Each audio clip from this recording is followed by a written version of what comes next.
Thank you very much, Martha. That was indeed good. Sets the tone for the rest of the weekend for us. You know, as I was standing behind Martha, it just occurred to me. I looked out in the audience, and I've been to a few of these, and it just really struck me. And this weekend, you had a group of individuals who really could be doing something else. But here we are. I mean, this is a room that is not just a group of rabble-rousers, more than a group of rabble-rousers, but you have probably, what, over 130 people here? 150 now. 150 individuals who have taken time to come here to discuss this subject, and I just wanted to share that with you, tell you how good you look from up here. And if you have to give yourselves a hand. I think Jerry would indeed be proud if he was physically here with us and looking out and seeing the crowd. So I suspect that in his own way, he'd probably say, why not more? But Martha has indicated to us that each one brings one. Is that what your challenge to us was? Next time, each one bring one. Now to our keynote speaker. She is, at least to me, a kind of reluctant rock star.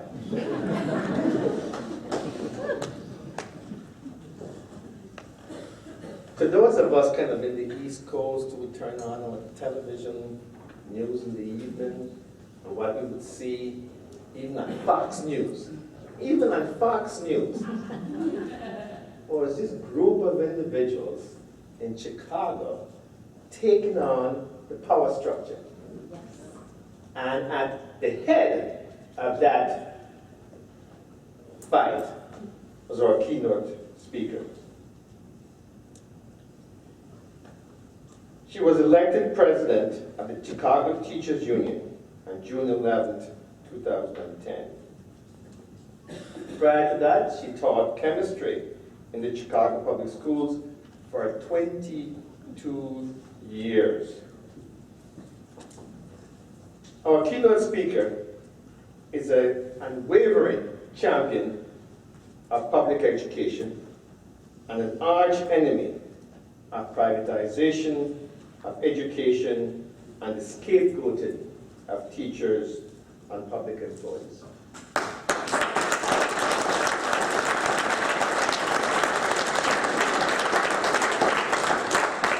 However, she believes that the fight cannot be won unless students, parents, teachers, and community members come together as natural allies to fight for America's middle class.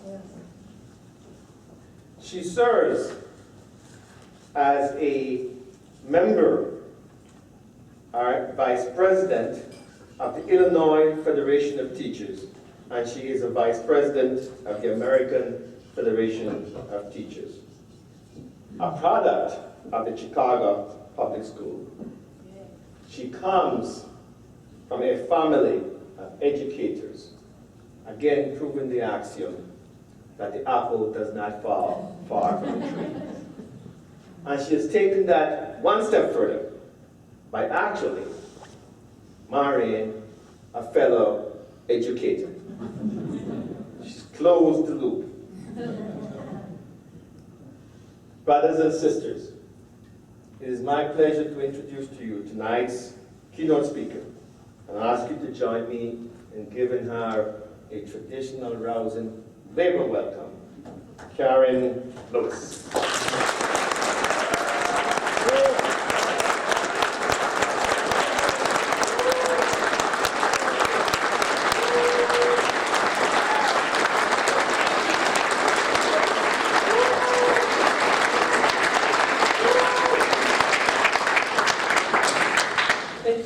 Much. Good evening, brothers and sisters. I cannot tell you how much this embarrasses me.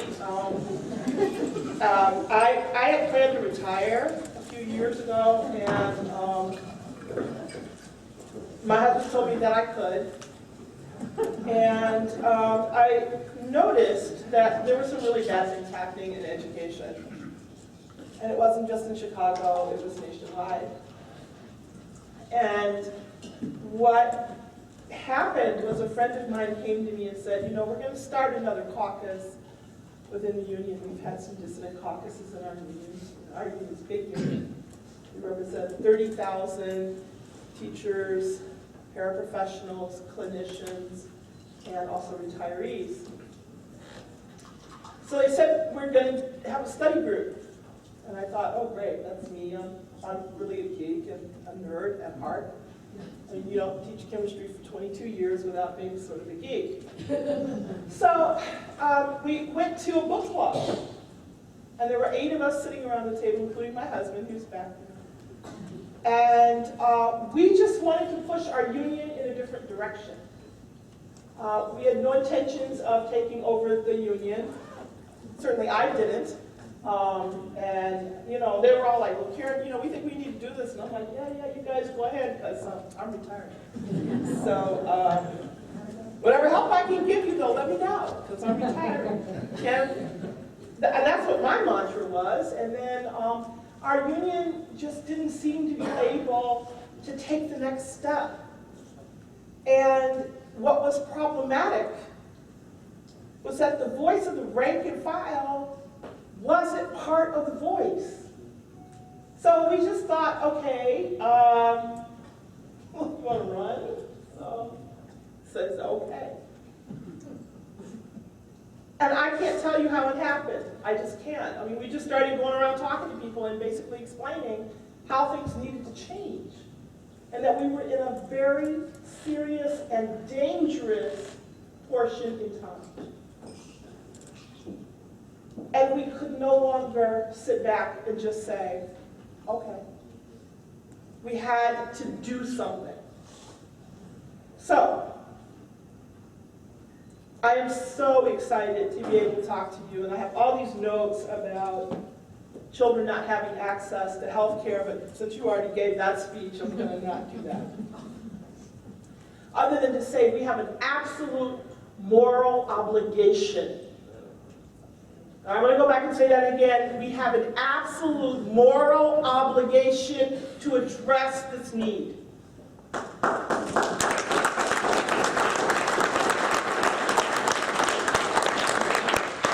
9 million children are completely uninsured. And they didn't bring that on themselves. They did not hit the lucky womb lottery. So 11.5 million more children end up not having medical care throughout the year at some point. And another 3 million children can't even get a ride to the doctor. That's more than 23 million children. Brothers and sisters, can you read? Can everybody here read? Can you read well? Can you read with lions chasing you? No. Think about it. Our children face the lions of poverty, the lions of addiction, and the lions of neglect. Chase them every single day through our streets. We cannot teach you to read if you're running from lions. Please hold us accountable for what we do, but do not hold us accountable for the lives of our children.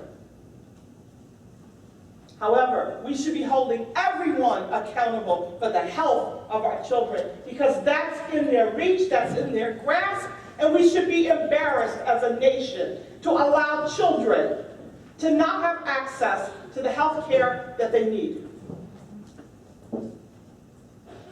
So,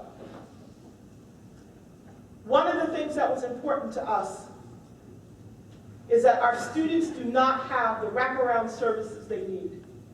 So in addition to teachers in classrooms, our children should have access to on-site health care, dental care, eyewear,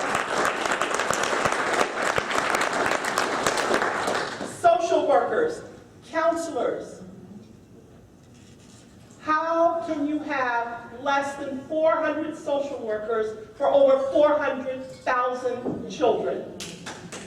Those numbers do not add up. And then, I would like to wake up one morning where we stop punishing children for being poor. Where we stop closing down their schools, where we stop blaming them and their parents, and we move forward to the next day when punishment for being poor is a part of the past. Because I believe that history will judge us badly if we don't do something and we don't do something now. So, according to a new Stand Up Chicago Teachers Union report, a one-parent, one-child family in Chicago would have to earn an annual income of about $36,000, or the equivalent of $17.24 an hour for a full-time worker, to be able to meet their basic needs, including health care.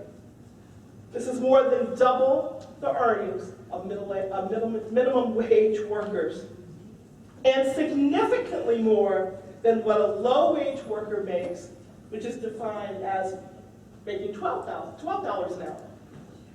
So, brothers and sisters, we must force the conversation about poverty every time they want to force a discussion about school reform.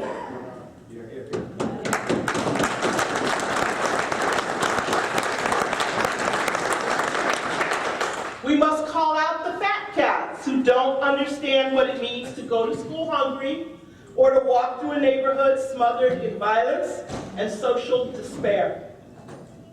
They don't understand that our schools and our buildings in which we teach are safe havens to so many of our students, and that they find nurturing, supportive, stable faculties in those buildings. And that's what our children need and deserve. So, one child lacking access to health care is one too many. 23 million, we should all be ashamed. So what are our next steps? We have to use our energies to collectively advocate for the greater good and to collaborate with people who share our passion for similar issues. And this is where we in the union movement have not been forward-thinking. We concentrated on our members' benefits and our members' goals and did not think forward about what was good for all of us.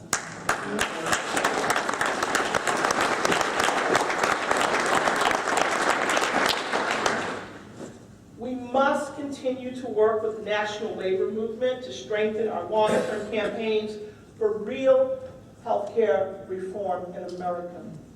However, we cannot put all of our eggs in one basket. We do not have access to the legislature unless we get a whole bunch of us together, because we cannot compete with the fat cats and their dough, even though I love to hear how they talk about the powerful unions.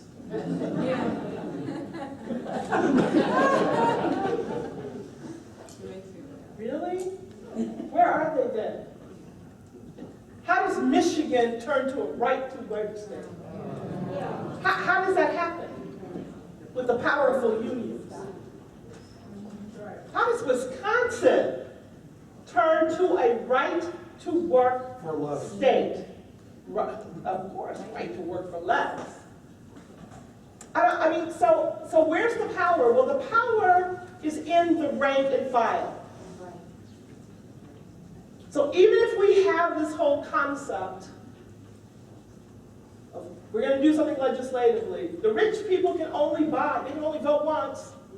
They can try to buy some, but they can still only vote once. We can vote en masse. The only problem is we haven't had the wherewithal to pull that off. Because unfortunately, there's really only one party in this country.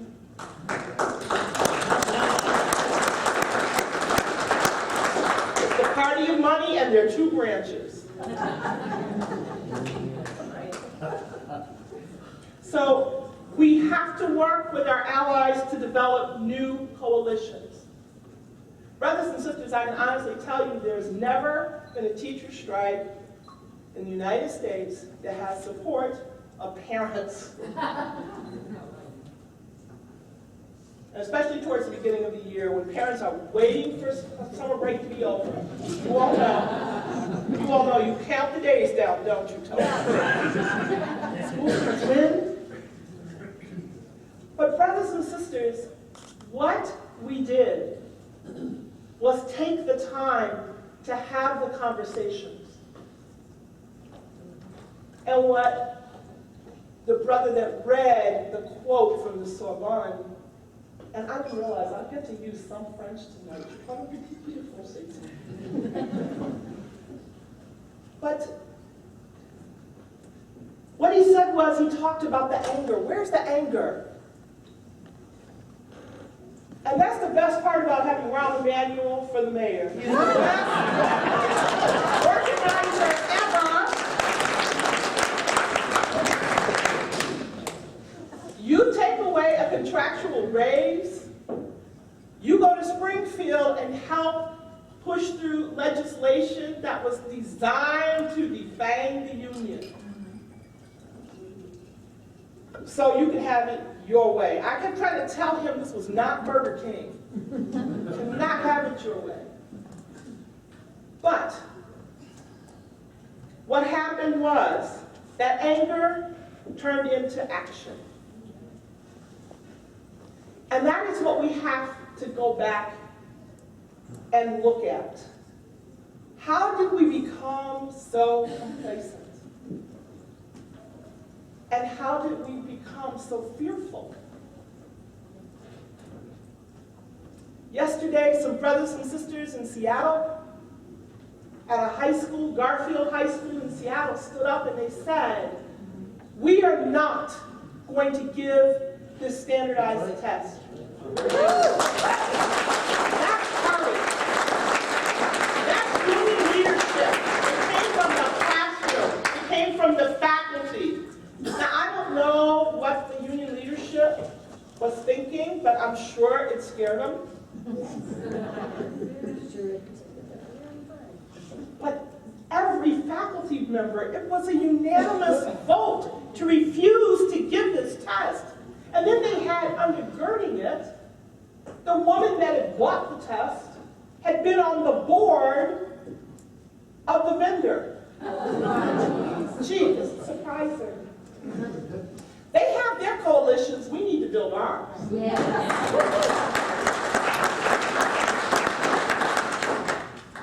And right on the test packet, it said not to be used to evaluate teachers. They're going to do it anyway.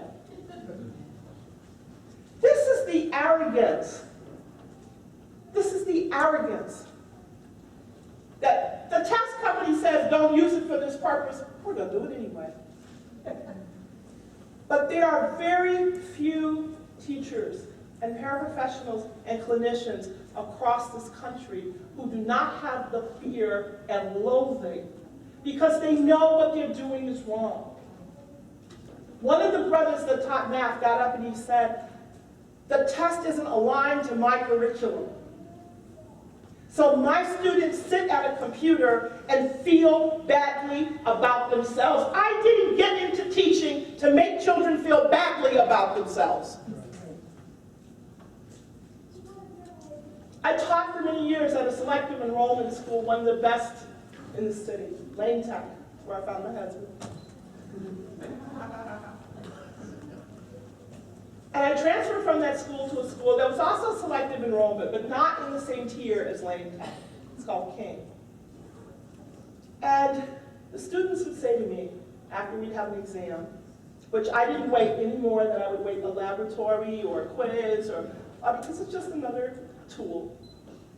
And they would feel so badly about having done badly on the test. And they said, I don't test well. And I said, clearly. Because if you tested well, you would have been at one of these other schools because you are extremely bright. I don't care what that test says. That test doesn't define you. I will do the best I can to give you the tools that you need. But I will not teach you to take tests.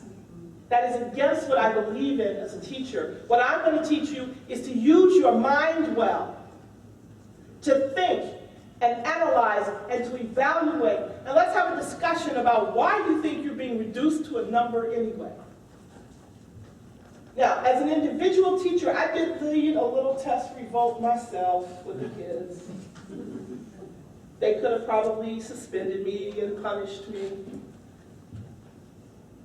But I certainly never thought I would see an entire school say, we will not do harm to children. Brothers and sisters, that's rank and file unionism.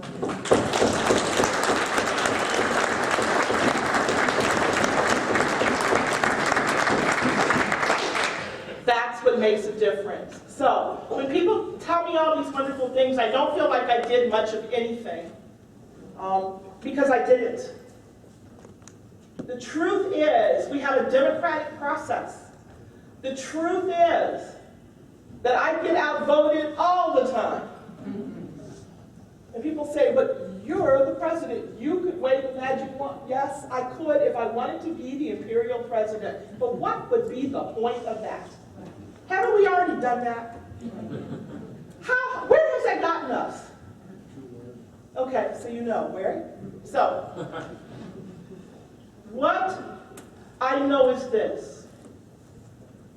I have heard leaders of our union tell our members, you don't care about anything. I told you to show up at a rally and none of you came. And I'm sure some of you have said that to your own members at some point, right? And you've been mad with them. Well, the key is, why show up to a rally if they don't have a reason? Have you gone to your work sites? Have you been building by building, listening, talking, trying to figure out how to move the needle? Because that's what it takes. It cannot take someone giving a flowery speech. I'm good at that, I can do those. Right? What it takes, though, is the commitment and the honesty. Have I made mistakes? Absolutely, tons of them. But did I let it stop the movement? No. Because I'm going to tell you something. The one thing that has impressed me when people say to us, we have never seen a second act like yours. We thought you all were down and out. That law got passed. You were done. And then the next thing they saw were 10,000 people on May 23rd in the Auditorium Theater in Chicago, and then in the streets of the city, walking down the streets. And guess who didn't beat us over the heads with their billy clubs? What do you think that was about?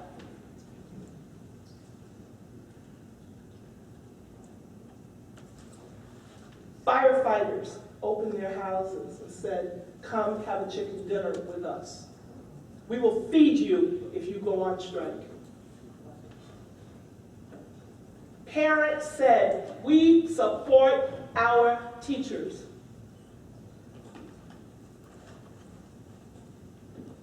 When did that been heard? All we've ever heard, the union this, the union that, the union, the union. But we kept trying to say, you have to drive a wedge between, quote unquote, the union and its members. That's what they've been able to do. They've been able to drive wedges. And we kept saying there is no difference. The union is not the people who work in Merchandise Mart. The unions are in the schools. That's where the union is. So, what about our contract? Did we get a great contract? No, we got a contract that we got. They couldn't understand why I wouldn't go sell the contract to the members. I'm like, my members can read? Well, what do you mean? Well, I think we have a framework. This is what we came up with, but it's going to be up to the members to make the decision. Ron Emanuel had a hissy fit. Because he expected us to go back to work on Monday. All right, you all had your little strike. You've done your little thing. Go back. So when we didn't go back to work on Monday, plus it was also the high holidays. He's somewhere cussing. I can get 50 rabbis that'll tell them to go back to work. My member said, we'll show up Tuesday afternoon, evening, and vote if it's that important, but we're going to read the contract. Because unfortunately, our experience with the Board of Education has always been, they're going to do what they want to do, when they want to do it, how they want to do it. Haven't we heard that before? And then where is labor? Angry at you, because you didn't get them something. Our members took to the streets. So we read about Staley. Steve Ashby gave us lessons. Okay, we went to study, because again, we're geeks. So if you're going to learn, you've got to learn from the best. So we read the books, Revitalizing the Strike. We read Staley. So what they told us was that a strike is not people don't show up for work. No, you go to work. It's just a strike. And what did everybody see? Thank you, my brother. You saw 30,000 red T-shirts in the streets every day. After they walked around their building screaming and hollering, drumming. And it depended on what every strike site had its own personality. And that's what we have to remember. Everybody has something to offer. So, brothers and sisters, we need to continue to build coalitions. Labor alone cannot win this fight. If we don't have community with us, we will be irrelevant quickly. If we don't continue to energize our ranks, to me, the beauty of our strike was that there were so many people without a single strand of gray hair.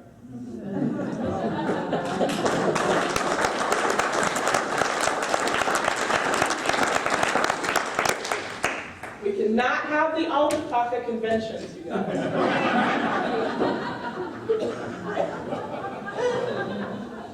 It's a Yiddish word, it means old coot.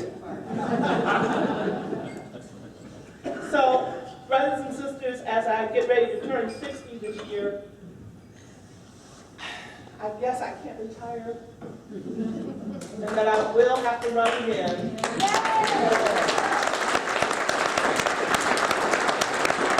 And my husband has already put the kibosh on anymore. See, he's already said, you're done.